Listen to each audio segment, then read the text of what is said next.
आजकल राजनीति में पिता के दम पर उतरे नए नए नौसिखिए नेता मोदी जी को विदेश में इंग्लिश न बोलने पर ज्ञान दे रहे हैं। हद है। जिनके माँ बाप खुद बिहार के मुख्यमंत्री रहे, वो खुद 10वीं पास भी नहीं कर पाए। पढ़ाई अधूरी छोड़ने वाले ज्ञान ऐसा फेंकते हैं जैसे विदेश नीति में पीएचडी लेकर आए हों।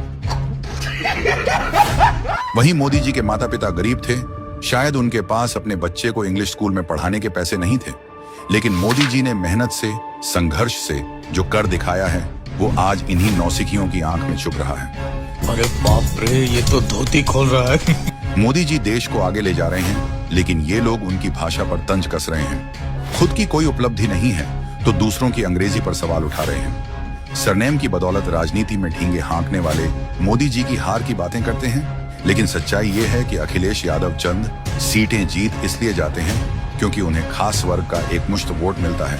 गठबंधन भी करते हैं, फिर भी मोदी जी को केंद्र से हटा नहीं पा रहे हैं। और अब वही नौसिखिए मोदी जी को सिखा रहे हैं कि विदेश में कैसे बात की जाती है।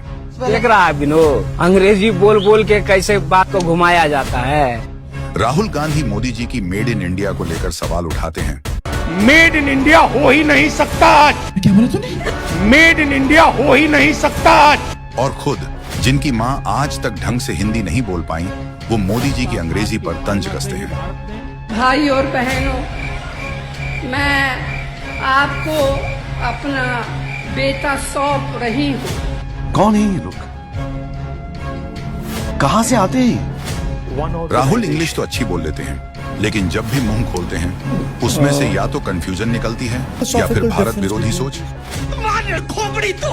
ये लोग मोदी जी के 56 इंच के सीने का मजाक उड़ाते हैं, लेकिन भूल जाते हैं कि इन्हीं की सरकार के वक्त भारत की छाती पर पाकिस्तान धमाके करता रहा और ये लोग तमाशा देखते रहे। भारत को विश्व गुरु कहो तो इनकी सांस अटक जाती है। क्यों?